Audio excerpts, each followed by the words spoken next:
ಸರಿ ಡಾಕ್ಟ್ರ್ ಏನು ಹೇಳಿದ್ರು? ಅದೇ ಅಮ್ಮ, ಡೆಲಿವರಿ ಟೈಮ್ ಆಗಿದೆ, ಡೆಲಿವರಿ ಆಗುತ್ತೆ, ನಾರ್ಮಲ್ ಡೆಲಿವರಿ ಅಂತ ಹೇಳಿದ್ದಾರೆ. ಒಳಗಡೆ ಕರ್ಕೊಂಡೋಗಿದ್ದಾರೆ ಡಾಕ್ಟ್ರು. ನನಗೆ ಯಾಕೋ ಭಯ ಆಗ್ತಾ ಇದೆ. ರುಕ್ಮಿಣಿ ಅವರು ಸಿಕ್ಕಾಪಟ್ಟೆ ಅರ್ಚಾಡ್ತಾ ಇದ್ರು. ಆಮೇಲೆ ನಾನು ಬದುಕೋದಿಲ್ಲ, ನಾನು ಸುತ್ತೋಗ್ಬಿಡ್ತೀನಿ, ಅಮ್ಮನ ಕರೆಸಿ ಅಪ್ಪನ ಕರೆಸಿ ಅಂತ ಏನು ಹಠ ಮಾಡ್ತಾಯಿದ್ರು. ನಾನು ಅವ್ರಿಗೆ ಕಾಲ್ ಮಾಡಿದ್ದೀನಿ. ನನಗೆ ಯಾಕೋ ಭಯ ಆಗ್ತಿದೆ ಅಮ್ಮ. ಏನು ಹಾಕಿಲ್ಲ ಸುಮ್ಮನಿರು, ಯಾಕಂತ ತಲೆ ಕೆಡ್ಸ್ಕೊಂಡು ಏನು ಹಾಕಿಲ್ಲ ಕತೆ. ಇದು ಇವತ್ತೇ ಡೆಲಿವರಿ ಆಯ್ತದೆ ಅಂತ ಹೇಳಿದಾರೋ ಇಲ್ಲ ನಾಳೆ ನಾಳಿದ್ದು ಅಂತಿದ್ದಾರೋ? ಇವತ್ತೇ ನಾರ್ಮಲ್ ಡೆಲಿವರಿ ಆಗುತ್ತೆ ಅಂತ ಹೇಳಿದ್ದಾರೆ ಅಮ್ಮ. ಏನು ತಲೆ ಕೆಡ್ಸ್ಕೊಬೇಡ, ಏನು ಆಗಲ್ಲ. ನಾವು ನಿಮಗೆ ಹೇಳಿದ ತಕ್ಷಣ ಮನೆಗೆ ಬಂದು ಏನು ಬೀಗ ಹಾಕೋದಲ್ಲ ಅಂದ್ಬಿಟ್ಟು ಇತ್ತಾಗೆ ನಾವು ಓಡ್ ಬಂದು ಸರಿ. ನನಗೂ ಭಯ ಆಯ್ತಾ ಕೂತದೆ, ವರ್ಷಾಡ್ತಿದ್ಲು ಅಂತ ಬೇರೆ ಅಂತಿದ್ದು. ಏನು ಹಾಕಿಲ್ಲ, ತಲೆ ಕೆಡ್ಸ್ಕೊಬೇಡ ಸುಮ್ಮನಿರು. ಅಪ್ಪ ಅಮ್ಮಗೆ ಫೋನ್ ಮಾಡ್ದೆ, ನಂದಿನಿಗೆ ಹೇಳ್ದ? ಹೇಳಿದ್ದೀನಿ ಅಮ್ಮ, ಅವರಿಬ್ಬರಿಗೂ ಕಾಲ್ ಮಾಡಿ ಹೇಳಿದ್ದೀನಿ. ಆಸ್ಪತ್ರೆಗೆ ಕರ್ಕೊಂಡ್ಬಂದಿದ್ದೀವಿ, ಇವಾಗ ಡೆಲಿವರಿ ಆಗುತ್ತೆ ಅಂತ ಹೇಳಿದ್ದಾರೆ ಅಪ್ಪ ಅತ್ತೆ ಅಂತ ಹೇಳಿದ್ದೀನಿ. ಅವರು ಇವಾಗ ಹೊರಡ್ತೀನಿ ಅಂತ ಹೇಳಿದರು. ಇನ್ನು ನಂದಿನಿ ಅವ್ರಿಗೂ ಏನು ಹೇಳಿದ್ದೀನಿ. ಅವರು ಏನಂತ ಅಂದರು ಅಂದರೆ ಬರ್ತೀನಿ ಅಂತ ಹೇಳಿದ್ದಾರೆ. ಆಲ್ರೆಡಿ ರೆಡಿಯಾಗಿದ್ದಾರೆ ಇಲ್ಲಿಗೆ ಬರೋದಕ್ಕೆ. ಬರ್ತೀನಿ ಅಂತ ಹೇಳಿದ್ನಲ್ಲ, ಈ ಥರ ಆಗೋಯ್ತಲ್ಲ. ಅವರೆಲ್ಲ ಅಣ್ಣನ ಕೈಲಿ ಬಿಡಿಸ್ಕೊಳ್ತೀನಿ, ಇಲ್ಲ ನಾನೇ ಬರ್ತೀನಿ ಅಂತ ಹೇಳಿದ್ದಾರೆ. ಸರಿ ಅವಳೊಬ್ಳಿಗೆ ಬರೋಕ್ಕಾಗದ? ಬಿಡು ಸರಿ, ಬಸ್ ಸ್ಟ್ಯಾಂಡಿಗೆ ಬಾ ಅಂತ ಹೇಳ್ಬಿಡು. ನಾನು ಹೋಗಿ ನಾನು ಕರ್ಕೊಬರ್ತೀನಿ, ತಲೆ ಕೆಡಿಸ್ಕೊಬೇಡ. ಅವ್ರ ಮನೇಲಿ ಅವ್ರು ಅಣ್ಣ ಇರ್ತಾರೋ ಇದಲ್ವೋ ಟೈಮಲ್ಲಿ ಮನೇಲಿ ಬಂದ್ರೆ ಬಸ್ ಸ್ಟ್ಯಾಂಡ್ಗೆ ಅವ್ರ ಅಮ್ಮನವ್ರು ಬಸ್ಗೆ ಸತ್ತಿಸಿದ್ರೆ ಹೇಳ್ಬಿಡು, ನಾನು ಬಂದು ಕರ್ಕೊಂಡು ಬರ್ತೀನಿ. ಇನ್ನೇನು ಮಾಡೋಕ್ಕಾಗುತ್ತೆ? ಅವಳೊಬ್ಳಿಗೆ ಬರೋದು ಗೊತ್ತಾಗೋದಿಲ್ಲ, ಅವಳೊಬ್ಬಳನ್ನೇ ಬಾ ಅಂತಲೂ ಹೇಳೋಕ್ಕಾಗೋದಿಲ್ಲ ನಾವು. ಸರಿಯಪ್ಪ, ನಾನು ಬಸ್ ಸ್ಟ್ಯಾಂಡಿಗೆ ಬಂದಮೇಲೆ ಕ್ಯಾಬ್ ಏನಾದರೂ ಬುಕ್ ಮಾಡೋಣ ಅಂತ ನಾನು ಅಂದ್ಕೊಂಡಿದ್ದೆ. ಇಲ್ಲಿ ಹಾಸ್ಪಿಟ್ಲಲ್ಲಿ ಬಿಟ್ಬಿಟ್ಟು ಹೋಗೋದಕ್ಕಾಗೋದಿಲ್ವಲ್ಲ, ಅದಕ್ಕೋಸ್ಕರ. ಸರಿ ಬಿಡಿ, ನೀವೇ ಆದರೆ ಕರ್ಕೊಂಡು ಬನ್ನಿ, ಇಲ್ಲಾಂದರೆ ಕ್ಯಾಬ್ನೇ ಬುಕ್ ಮಾಡ್ತೀನಿ. ಇಲ್ಲಕತ್ ಬಿಡು ಸರಿ, ಇಲ್ಲಕತ್ ಬಿಡು. ಹೋಗಿ ಕರ್ಕೊಬತ್ತಾರೆ, ಅದೇನು ದೊಡ್ಡ ಕೆಲಸ. ಬಸ್ ಸ್ಟ್ಯಾಂಡ್ ಏನು ಭಾರಿ ದೂರ ಇಲ್ಲ, ಒಂದು ಅರ್ಧ ಗಂಟೆ ಆಯ್ತದೆ ಅಷ್ಟೇ ತಾನೇ. ಹೋಗಿ ಕರ್ಕೊಬತ್ತಾರೆ ಬಿಡು. ಬೈಲೆ ಅನ್ನ ಉಣಿಸ್ಕೊಡ್ತೀನಿ. ನನಗೆ ಮುಂದೆ ನೀನು ಹಂಗೆ ಆಟ ಆಡ್ತಿದ್ದೀಯ ಆಟನ. ಬೈಲೆ ಅನ್ನ ಉಣಿಸ್ಕೊಡ್ತೀನಿ. ಏನು ನೀನು ಏನು ಮಾತಾಡ್ತಿದ್ದೀನಿ ನೀನು? ಬೈಲಿ ಒಂಚೂರು ತುಪ್ಪನ್ನ ಹಾಕೊಟ್ಟಿನಿ, ಬರೀ ಒಂಚೂರು ಉಣಿಸ್ಕೊಟ್ಬಿಡ್ತೀನಿ. ಬೈಲಿ ನೀನು ಸಣ್ಣ ಆದರೆ ನಿಮ್ಮಪ್ಪ ನಾನು ಉಗಿತಾನೆ ಅಷ್ಟೇ. ನಿಮ್ಮಪ್ಪ ನವಿನ ನಾನು ಉಗಿದ್ಬಿಡ್ತಾನೆ. ಆಮೇಲೆ ನನ್ನ ಮಗಿಗೆ ಅನ್ನ ಉಣಿಸಿಲ್ಲ, ಏನು ಮಾಡಿಲ್ಲ ಅಂತ. ನೀನು ಇಲ್ಲಿಗೆ ಬಂದೆ ಬರೀ ಚೆಂಗ್ಲೂನೇ ಆಡ್ತಿದ್ದೆ, ಚೆಂಗ್ಲೂನೇ. ಬೇರೆ ಊರು ಕರ್ಕೊಯ್ತೀನಿ ನೀನು. ಅಲ್ಲ ಕಲ್ಪಾರತಿ, ಮಗಿಗೆ ಒಂದು ಈ ಪಾಟಿ ಅನ್ನನೂ ತಿನ್ಸೋಕ್ಕಿಲ್ವಾ? ಏನು ಎಷ್ಟೊತ್ತು ನಡೆಯೋ ಕಾಣೆ. ಅವ ಹಾಳಾದವನು, ಅನ್ನನೂ ತಿಂತಲ್ಲ ಏನು ತಿಂತಲ್ಲ ಕದ್ ಬಾ. ಎಷ್ಟು ಹೇಳಿದ್ರು ಹಂಗೆ ಹೇಳ್ತಾ ಕೂತಾನೆ, ನನ್ನೆಲ್ಲ ಹೋಗಿತಾ ಕೂತವನೆ. ಪಾರತಿ ಊರಿಗೆ ಹೋಗ್ಬೇಕಾ? ಇರು ಅಂತ ಹೇಳಿದ್ನಲ್ಲ ಒಂದು ಅಷ್ಟೇ ಸರ್. ಊರಿಗೆ ಹೋಗ್ತೀನಿ ಅಂತ ಕೂತಿದ್ದಿ. ಸೀಮಂತ ಶಸ್ತ್ರ ಮುಗಿಸ್ಕೊ ಬಂದಿಯಾ? ಅವ ಹೇಳೋದನ್ನೇ ಮರ್ತ್ಬಿಟ್ಟಿದ್ದಕ್ಕಂತಕೋ. ಅದೇ ಸೀಮಂತ ಶಸ್ತ್ರ ಮಾಡೋದು ಅನ್ಕೊಂಡಿದ್ರಲ್ಲ, ಏನೋ ಮಗ ಆದದಂತೆ, ಆಸ್ಪತ್ರೆ ಕರ್ಕೋಗಿದ್ದಾರಂತೆ. ಅದಕ್ಕೆ ಡೆಲಿವರಿಗೆ ಒತ್ತರ ಆಗದೆ ಸೀಮಂತ ಶಸ್ತ್ರ ಏನು ಮಾಡಲ್ಲ ಅಂದ್ಬಿಟ್ಟು ಕ್ಯಾನ್ಸಲ್ ಮಾಡೋರೆ. ಅದಕ್ಕೆ ಇಲ್ಲ ಸೀಮಂತ ಶಸ್ತ್ರಕ್ಕೆ ಹೋಯ್ತಿಲ್ಲ, ಹೆಂಗಿದ್ರು ಹೊರ್ಟ್ಕೊಂಡಿದ್ನಲ್ಲ ನವೀನ ಬತ್ತಾನೆ ಸಂದೇಕ್ಕೆ. ಕರ್ಕೊ ಹೋಯ್ತಾನೆ ಕಂತಕೋ. ಸುಮ್ಮನೆ ಎಷ್ಟು ದಿವಸ ಇಲ್ಲೇ ಇರಾನೆ. ಹೋಯ್ತೀನಿ, ಅವ್ನಿಗೂ ಇಟ್ಟು ಸೊಪ್ಪೆಲ್ಲ ಮಾಡಬೇಕಲ್ಲ, ಅವನು ಕೆಲಸಕ್ಕೆ ಹೋಯ್ತಾನಲ್ಲ. ಅಮ್ಮನಿಗೂ ಸರಿಲ್ವಲ್ಲ ಅಂದ್ಬಿಟ್ಟು ನಾನು ಬಂದೆ. ಬರ್ತೀನಿ ಕಂತಕೋ ಇನ್ನೂ ಸ್ವಲ್ಪ ದಿವಸ. ಅಲ್ಲ ಕನ್ಪರತಿ, ಸೀಮಂತ ಶಾಸ್ತ್ರ ಮಾಡೋಕ್ಕಿಲ್ಲ ಅಂತಿದ್ದಿ. ಸುಮ್ಮನೆ ಏನಕ್ಕೆ ಓದಿ ಇರು, ಇಲ್ಲವೇ ಭಾರಿ ಬೇಜಾರಾಗುತ್ತೆ. ನೀನು ಮುಖ ಇದ್ದರೆ ಸಮಾಧಾನ ಆಗ್ತದೆ. ಇನ್ನು ಸ್ವಲ್ಪ ದಿವಸ ಇರು ಹೋಗುವಂತೆ. ಅದೇ ಗಾಡಿಯೇ ನೀನು ಇರು ಪರತಿ ಹೋಗುವೆ. ಎಲ್ಲ ಬೇಜಾರು ಮಾಡ್ಕೊಂಡ್ರೆ ಮನೇಲಿ. ನೀನೊಂದಷ್ಟು ದಿವಸ ಇದ್ದರೆ ಮಗ ಆಟ ಆಡೋದಾರು ನೋಡ್ಬಿಟ್ಟು ಸಮಾಧಾನ ಆಯ್ತಾರೆ. ಇರು ಹೋಗುವೆ. ಇರೋ ನಿಂಗೂ ಬೇಜಾರೇನೋ? ಅಯ್ಯೋ ಹೋಗವ, ನನಗೆ ಭಾರಿ ಬೇಜಾರಾಗ್ಬಿಟ್ಟದೆ. ಅಲ್ಲ ಅಣ್ಣ ಹಿಂಗೆ ಮಾಡೋದು ರಮೇಶಣ್ಣ. ನಾನು ನಮ್ಮ ಅಣ್ಣ ಎಷ್ಟು ಒಳ್ಳೆಯವನು ಅಂತ ಹೆಂಗೆ ನಂಬ್ಕೊಂಡಿದ್ದೆ ಗೊತ್ತಾ? ಈ ಥರ ಕೆಲಸವ ಅಲ್ಲ ಕಣವ. ಏನೋ ಆಗಲಿ ತಪ್ಪಾಗೋದಾಗೋಯ್ತು. ಆ ಮುನ್ನದಕ್ಕವ ಕೆರೆ ಒಳಗೆ ಹೋಗಿ ನೀರೊಳಗೆ ಹಾಕಕ್ಕವ ತಳ್ಳಕ್ಕೆ ಹೋಗಿದ್ರು ಅವರು. ಅವ್ರಿಗೊಂಚೂರುವೆ ಮನ್ಸತ್ವ ಇಲ್ವಾ? ಹೇಳವ ನೀನು. ಥೂ, ನಾನು ಹಿಂಗೆ ಅಂತ ಅನ್ಕೊಂಡಿದ್ದೀರಾಗ ತಗೊಂಡಲ್ಲ. ಯಾರ್ಯಾರ್ದ ಮಾತು ಕೇಳ್ಕೊಂಡು ಜೀವನ ಹಾಳು ಮಾಡ್ಕೊಂಡ. ಸುಮ್ಮನೆ ಅವನಿಗೆ ಏನಾಗಿದ್ದು, ಏನು ರೋಗ ಬಂದಿತ್ತು ಅವನಿಗೆ. ಹೋಗಿ ಅವಳು ಸಮಕ್ಕೆ ಕೂತವನಲ್ಲ.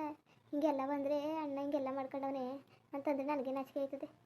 ನಾವೆಲ್ಲವ ಪಿಚ್ ಕಿಚ್ಚೆಲ್ಲ ನೋಡ್ರೆ ಫೋನ್ಗಿನ ನೋಡಿದ್ರೆ ಹಿಂಗೆ ಮನೇಲಿ ಹಿಂಗೆ ಆಗೋದೆ ಅಂದರೆ ನಂಗೆ ನಂಬಕ್ಕೆ ಹೋಯ್ತಲ್ಲ ಕಣವ. ಈ ಥರ ಆಗೋದೆ ಅಂದರೆ ನಂಬಕ್ಕೆ ಹೋಯ್ತಲ್ಲ. ಹಾಗೆ ಇಲ್ಲಕ್ಕ ಬಿಡವ ಬರ್ತೀನಿ. ಇನ್ನೂ ಸ್ವಲ್ಪ ದಿವಸ ಬಿಟ್ಕೊಂಡು ಬಾ. ನೀನೇ ಬೇಕಾರೆ ಒಂದು 4 ದಿವಸ ಇದ್ದು ಬರ್ವಿ. ನಿನಗೂ ಒಂದು ಜೊತೆ ಇದ್ದಿದ್ದು ಬೇಜಾರಾಗದೆ. ಎಲ್ಲೋದ ಈಗ ಅಣ್ಣ ರಮೇಶನ? ಅಯ್ಯೋ ಅಟ್ಟಿಲ್ಲ ಅವನೇ ಕನ್ಪಾರತಿ, ಅಟ್ಟಿಲ್ಲ ಅವನೇ. ಭಾರಿ ಬೇಜಾರು ಮಾಡ್ಕೊಬಿಟ್ಟ ಹಿಂಗೆ ಮಾಡಿಬಿಟ್ರಲ್ಲ ಅಂತ. ಅದು ಅಲ್ಲದೆ ಅಮ್ಮ ಬೇರೆ ಕಂಪ್ಲೇಂಟ್ ಕೊಟ್ಬಿಟ್ಟು ಬರೋಕೆ ಹೋಗೋದೆ. ನಿಮ್ಮ ಅಪ್ಪನೇ ಹೇಳಿದ ಮತ್ತೆ ಕೇಳ್ದನೆಯ ಬೇಡ ಬೇಡ ಅಂದ್ರೂ ಕಂಪ್ಲೇಂಟ್ ಕೊಟ್ಬಿಟ್ಟು ಬಂದವ್ರೆ. ಅದಕ್ಕೆ ಬೇಜಾರು ಮಾಡ್ಕೊಂಡು ನನ್ನ ಜೊತೆ ಕೈ ಅಂತ ನಾನೇನು ಮಾಡನೆ. ನಾನು ಎಲ್ಲ ಮಾಡಷ್ಟು ಮಾಡಿದೆ ಗೊತ್ತಾ. ನಿಮ್ಮ ಅಪ್ಪನ ನಿಮ್ಮ ಅಮ್ಮನ ಎಲ್ಲರನ್ನೂ ಕೇಳಿದೆ. ಬೇಡ ಕಣತೆ, ಬೇಡ ಏನು ಬೇಡಕತೆ, ಸುಮ್ಮನೆ ಇರಿ ನೀವು, ಕಂಪ್ಲೇಂಟ್ ಕೊಡೋಕೆ ಹೋಗ್ಬಿಡಿ ಅಂದ್ರೆ ಕೇಳಲಿಲ್ಲ. ನನಗೆ ಬೈದುಟ್ಟು ಹೋದರು. ಇಲ್ಲಿ ನಾನು ಏನು ಮಾಡನಿ, ಇತ್ತಾಗಿ ಊರಿಗೆ ಹೇಳೋನು ಇಲ್ಲ ರಮೇಶನ್ಗೆ ಹೇಳೋನು, ಎಲ್ಲವ ನನ್ನ ಮೇಲೆ ಕೋಪ ಮಾಡ್ಕೊ ಕೂತವ್ರೆ. ಏನಾರು ಇವ್ರಿಗೆ ನಿಮ್ಮ ಅಪ್ಪನಿಗೆ ಏನಾರು ಹೇಳೋಕ್ಕೋರೆ ರಮೇಶನ ಪರವಾಗಿ ಬೈತಾರೆ. ನಿಮ್ಮ ಮಗ ತಪ್ಪು ಮಾಡಿದ್ರು ಸಂಜೆ ಗಂಟೆ ಮಗನ ಪರವಾಗಿ ಮಾತಾಡ್ತಿದ್ದಿ ಅಂತ. ಇಲ್ಲ ಇತ್ತಾಗೆ ಅತ್ತೆ ಪರವಾಗಿ ಮಾತಾಡಿದ್ರೆ ರಮೇಶ್ ಅಲ್ಲಿ ಬೈತಾನೆ. ನೀನು ಯಾವಾಗ ನೋಡಿದ್ರು ಹೂವು ಅಮ್ಮ ಅಂತ ಹೇಳ್ತಿದ್ದಿ ಕಣವ ಅಂತ ಅವ್ನು ಬೈತಾನೆ. ನಾನು ಏನು ಮಾಡೋಣ ಇಲ್ಲಿ ಮದುವೆ ಸಿಗಾಕೊಂಡು. ಥೂ, ನನಗಂತೂ ಸಾಕಾಗಿ ಹೋಗ್ಬಿಟ್ಟದೆ ಹೋಗತ್ತಾಗೆ. ಏನು ಮಾಡೋದು ಹೇಳು. ಎಲ್ಲ ನಮ್ಮ ಮನೆ ಬರಕತೆ ನಮ್ಮ ಮನೆ ಬರ ಇರೋದೇ ಹಿಂಗೆ ಎಷ್ಟು ದಿವಸ ಏನು ಮಾಡಿ ಏನು ಪ್ರಯೋಜನ. ಅಲ್ಲ ಯಾಕೆ ಈ ನಾಚಿಕೆ ಬಾಳು ಕನ್ಪರತಿ. ಅಲ್ಲ ಏನು ತಲೆ ಎಲ್ಲ ಬೋಡ್ಸಿ ಕತ್ತೆ ಮೇಲೆ ಮೆರವಣಿಗೆ ಮಾಡೋರೆ ಅಂದರೆ ಅದೇನು ಒಳ್ಳೇದಾ? ನನಗೆ ಕಣ್ಣಲ್ಲಿ ನೋಡೋಕ್ಕಾಯ್ತಲ್ಲ, ಕಣ್ಣಲ್ಲಿ ರಕ್ತ ಬತ್ತಿದ್ದು ಆ ಪರಿಸ್ಥಿತಿಲಿ ನನ್ನ ಹೊಟ್ಟೆ ಅಂತೂ ಯಪ್ಪ ನನ್ನ ಹೊಟ್ಟೆ ಕರುಳು ಚುರ್ರು ಅಂತಿದ್ದ ಕಣವ. ರಮೇಶನ್ ನೋಡ್ಬಿಟ್ಟು ಆ ಬಜಾರ್ ಮುಂಡೆ ಬಾಯಿ ಬಿಡಿತಾ ಕೂತಿರೋಳು ಎಲ್ಲರನ್ನೂ ಬೈಕೊಂಡು ರಮೇಶ ಒಂದು ಮಾತು ಪಟ್ಬಿಟ್ಟದ ಒಂದು ಮಾತು ಅನ್ನಿಲ್ಲ ಕಣವ. ಎಷ್ಟು ಬೇಜಾರಾಯಿತು ಗೊತ್ತಾ, ಕಣ್ಣೀರೇ ಬರ್ಬಿಟ್ಟು ನನಗೆ ನನ್ನ ಮಗನ ಪರಿಸ್ಥಿತಿ ನೋಡ್ಬಿಟ್ಟು. ಯಾರ್ಯಾರ್ದು ಸಂಘ ಮಾಡಿಬಿಟ್ಟು ಹಾಳಾಗ್ಬಿಟ್ಟು ಇಲ್ಲಿ ಯಾರಿಗೂ ಹೇಳೋಕ್ಕಾಯ್ತಿಲ್ಲ ಬಿಡೋಕ್ಕಾಯ್ತಿಲ್ಲ. ಏನಾದ್ರು ಹೇಳಿದ್ರೆ ನಿಮ್ಮಪ್ಪ ನನಗೆ ಹೊಡೆಯಕ್ಕೆ ಬರ್ತಾರೆ. ನಾನು ಇನ್ನೆಟ್ಕಿದೆ ಯಾಕೆ ಮಗನ ಒಳ್ಳೆ ಬುದ್ಧಿ ಹೇಳ್ಕೊಡಕ್ಕಿಲ್ಲ ಅಂತ. ನಾನೇ ಬರೋಕ್ಕಂತಕ್ಕೋ ನನ್ನ 4 ದಿವಸ ನೆಮ್ಮದಿಗಿರಕ್ಕೆ ಹೋಯ್ತಿಲ್ಲ ನನಗೆ. ಬಾಬಾ ನೀ ತಲೆಗೆಲ್ಲ ಕೆಡಿಸ್ಕೊಬೇಡ, ಅವ್ರ ಮಾತನ್ನೆಲ್ಲ ಸುಂಬುಟ್ಟಾಕು ನೀನು. ಅದೇ ಯಾಕಂಗೆ ಗಾಡಿ ನೀನು ಅವ್ರ ಮಾತೆಲ್ಲ ತಲೆ ಕೆಡ್ಸ್ಕೊ ಕೂತ್ಕೊಬೇಡ. ನೀನು ಹಿಂಗಂದ್ರೆ ನೀನು ನಿನ್ನ ಜೀವ ಹಾಳು ಮಾಡ್ಕೋಬೇಕಾಯ್ತದೆ. ನೀನು ಎತ್ತಾಗಂತ ಸತ್ಯ ನೀನು ಹೇಳು. ಬಾ ಒಂದು 4 ದಿವಸ ಇದ್ದು ಬರುವಂತೆ ಕರೆದ್ರು ಬರ್ತಾಯಿಲ್ಲ ನೀನು. ಇದು ಯಾಕೆ ಹಿಂಗೆ ಆಡ್ತಿದ್ದಿ ನೀನು? ಅಯ್ಯೋ ಇಲ್ಲಕತ್ತೆ ಹೋಗಪ್ಪ, ಇಲ್ಲಕತ್ತೆ ಹೋಗಿಪ್ಪ. ನೀನು ಇಲ್ಲೇ ಇದ್ರೆ ಅದೇ ಯೋಚನೆ ಮಾಡ್ಕೊಂಡು ತಲೆ ಕೆಡ್ಸ್ಕೊತಿದ್ದಿ. ಆರಾಮಾಗಿ ಹೋಗಿದ್ದು ಬಾಕಿ. ಆಮೇಲೆ ಎಲ್ಲ ಸರಿ ಆದ್ಮೇಲೆ ಫೋನ್ ಮಾಡ್ತೀನಿ. ಬಂದು ಒಂದು ವಾರ 15 ದಿವಸ ಇದ್ಬಿಟ್ಟು ಹೋಗುವಂತೆ. ಮಗ ಹುಷಾರು ಹತ್ತಾಗಿತ್ತ ಬಿಡಕ್ಕೆ ಹೋಗ್ಬೇಡ, ಮಗಿನ ಅಚ್ಚುಕಟ್ಟಾಗಿ ನೋಡ್ಕೊ. ಸರಿ ಕಣವ, ಸರಿ ಕತೆ ಹುಷಾರು. ಜಗ್ಗಿಲ್ಲ ಆಡಕ್ಕೆ ಹೋಗ್ಬೇಡ ನೀನು. ಸುಮ್ಮನೆ ಇವ್ರ ಪರವಾಗಿ ಅವ್ರು ಮಾತಾಡೋದು, ಅವ್ರ ಪರವಾಗಿ ಇವ್ರು ಮಾತಾಡೋದು. ನೀನು ಮಾತ್ರ ಅಲ್ಲಿ ತಲೆನೇ ಹಾಕಕ್ಕೆ ಹೋಗ್ಬೇಡ ಕಣವ. ಒಬ್ಬೊಬ್ರು ಮಾತಾಡಿದ್ರೆ ಒಬ್ಬೊಬ್ರು ನಿಷ್ಠುರೆ. ಸುಮ್ಮನೆ ನೀನು ಆರಾಮಾಗಿ ಇದ್ಬಿಡು. ಇತ್ತಾಗಿ ಕುಳ್ಳಣ್ಣ ಜೊತೆಗೂ ಮಾತಾಡೋಕ್ಕಿಲ್ಲ, ಈ ಕಡೆ ರಮೇಶನ ಜೊತೆಗೂ ಮಾತಾಡೋಕ್ಕಿಲ್ಲ, ಈ ಕಡೆ ಮೈಸೂರಿನ ಜೊತೆಗೂ ಮಾತಾಡೋಕ್ಕಾಗಿಲ್ಲ. ಒಬ್ಬರ ಜೊತೆ ಮಾತಾಡಿದ್ರೆ ಒಬ್ರು ಕೋಪ ಆಯ್ತದೆ. ಸುಮ್ಮನೆ ನೀನು ಪಾಡ್ದು ನಿಂತ್ಬಿಡು. ಅವ್ರನ್ನ ಮಾಡಿದ್ದ ಅನ್ಭವಿಸ್ಲಿ. ನೀನು ತಲೆ ಕೆಡ್ಸ್ಕೊಂಡು ಯೋಚನೆ ಮಾಡಿ ನೀನು ಸತ್ತಿ ಹಿಂಗೆ ಯೋಚನೆ ಮಾಡ್ತಾ ಕೂತ್ಕೊಂಡು ನೀನು 108 ರೋಗ ತಂದು ಮಡಿಕೊಬಿಡ್ತಿದ್ದಿ. 108 ರೋಗನ ನಿಜವಾಗ್ಲೂ. ಸುಮ್ಮನೆ ಯೋಚನೆ ಮಾಡಿದೆ ಹೋಗು, ಏನಾದ್ರು ಮಾಡೋಗು. ಏನಾದ್ರು ಅಡುಗೆ ಮಾಡಿಬಿಟ್ಟು ಹೋಯ್ತೀನಿ ತಾಳು ನಾನು.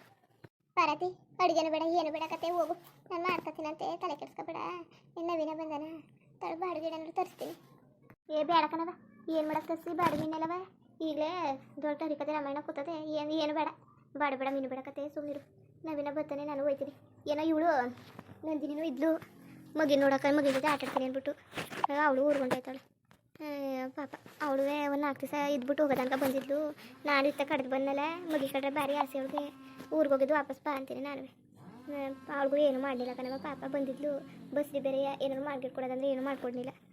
ನೋಡೋದು ತಾಳು ಆಗಿದ್ರೆ ಏನಾದ್ರು ಮಾಡ್ಕೊಡ್ತೀನಿ, ಇಲ್ಲಾಂದರೆ ಕರಿತೀನಿ ಬಾ ಅಂತ. ಹೋದ್ಮೇಲೆ ವಾಪಸ್ ಬಂದರೆ ಏನಾದ್ರು ಮಾಡ್ಕೊಡ್ತೀನಿ. ಸರಿ ಮಗ ಎಂತದಂತೆ ಗೊತ್ತಿಲ್ಲ ಕಣವ, ಇನ್ನೂ ಮಗ ಆಗಿಲ್ವಂತೆ, ಆಸ್ಪತ್ರೆ ಕರ್ಕೋಗಿದ್ದಾರಂತೆ. ಆಮೇಲೆ ಫೋನ್ ಮಾಡ್ತೀನಿ ಅಂದ್ಲು ನಂದಿನಿ. ಸರಿ ಕತೆ ಮಗ ಆದಮೇಲೆ ಹೇಳು ಎಂಥ ಮಗ ಏನೋ ಅಂತ. ನಾವು ನೋಡೋಕೆ ಹೋಗ್ಬೇಕಾಯ್ತು. ಈ ಪರಿಸ್ಥಿತಿಲಿ ಯಾವಾಗ ಹೋಗೋದು? ಅಯ್ಯೋ ಯಾವತ್ತೋ ಒಂದು ದಿವಸ ಹೋದ್ರೆ ಸಾಕು. ನನಗೆ ಈ ಜೀವನನೇ ಸಾಕಾಗೋಗ್ಬಿಟ್ಟದೆ ಕನ್ಪರತಿ, ಸಾಕಾಗ್ಬಿಟ್ಟದೆ. ಸುಮ್ಮನೆ ಇದನ್ನೆಲ್ಲ ನಿನ್ಗೆ ಹೇಳ್ಬಿಟ್ಟು ನಿನ್ಗೆ ಯಾಕೆ ಬೇಜಾರು ಮಾಡೋದು? ಸರಿ ಬರ್ತೀನಿ ತಾಳು, ಹಸಿಯಾಗಿ ಕೊಟ್ಟ ಕಸ ಗುಡ್ಸಾಕ್ಬಿಟ್ಟು ಬರ್ತೀನಿ. ಏನಾದ್ರು ಬೇಕಾದ್ರೆ ಕರಿ. ಅವ್ವ ಭಾರಿ ಬೇಜಾರು ಮಾಡ್ಕೊಬಿಟ್ಟವಳೆ, ಭಾರಿ ಅಂದರೆ ಭಾರಿ ಬೇಜಾರು ಮಾಡ್ಕೊಬಿಟ್ಟವಳೆ. ಅಲ್ಲ ನಮ್ಮ ಒಬ್ಬೊಬ್ಬರು ಯಾವಾಗಲೂ ಬರೀ ಕಷ್ಟ ಅನುಭವಿಸ್ಕೊಂಡೆ ಸಾಯ್ತಾ ಕೂತಾಳಲ್ಲ. ನಮ್ಮ ಅಣ್ಣನಿಗೆ ಏನು ರೋಗ ಬಂದಿತ್ತು ಅದು ನನ್ನ ಮಗನಿಗೆ. ಕಂಗ್ರ್ಯಾಚುಲೇಷನ್ಸ್, ನಿಮ್ಮ ಮನೆಗೆ ಒಂದು ಹೊಸ ಅತಿಥಿ ಬಂದಿದ್ದಾರೆ. ಥ್ಯಾಂಕ್ ಯು ಡಾಕ್ಟ್ರೆ, ಥ್ಯಾಂಕ್ ಯು. ಮುಂದುವರಿಯುವುದು. ಹಂಗೆ ವೀಡಿಯೋ ಹಂಗಿತ್ತು ಅಂದ್ಬಿಟ್ಟು ದಯವಿಟ್ಟು ಕಮೆಂಟ್ ಮಾಡಿ ತಿಳಿಸಿ. ಇನ್ನು ನಮ್ಮ ಚಾನಲ್ಗೆ ಸಬ್ಸ್ಕ್ರೈಬ್ ಮಾಡ್ಕೊಂಡಿಲ್ಲ, ದಯವಿಟ್ಟು ಸಬ್ಸ್ಕ್ರೈಬ್ ಮಾಡ್ಕೊಂಡು ನೋಡಿ. ಹಂಗೆಲ್ಲ ಲೈಕ್ಗೂ ಸಪೋರ್ಟ್ ಮಾಡಿ. ಎಲ್ಲರಿಗೂ ಧನ್ಯವಾದಗಳು, ನಮಸ್ಕಾರ. ಇಷ್ಟ ಆದರೆ ಒಂದು ಲೈಕ್ ಕೊಟ್ಬಿಡಿ. ಬರೋದ ಮತ್ತೆ.